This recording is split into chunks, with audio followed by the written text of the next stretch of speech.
The Pillsbury doughboy died Monday of a severe yeast infection and complications from repeated pokes to the belly.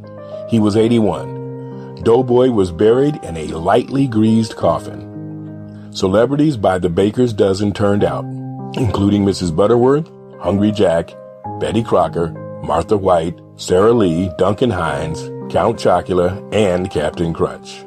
The California Raisin Choir sang the Loaf's Prayer. The gravesite was piled high with enriched flowers.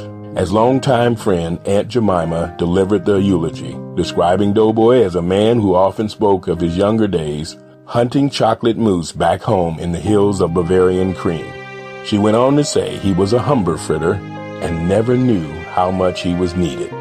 His best friend and confidant, Rocky Road, spoke of their early days of playing around with Italian meringues and ladyfingers. But later in his day-old days, he was happy with his wife and family in their gingerbread home next to the Muffin Man on Drury Lane. Doughboy rose quickly in show business pie pan circles, but his later life was stuffed with many turnovers.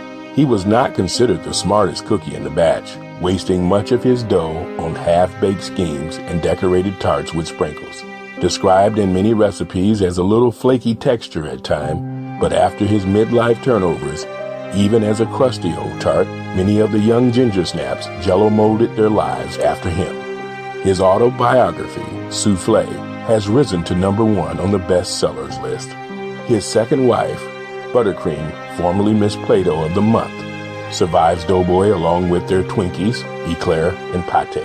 Mrs. Doe said of their 40-year recipe for marriage, "It was a piece of cake." The funeral was held at 350 degrees for about 45 minutes until he was golden brown. May he rest in yeast.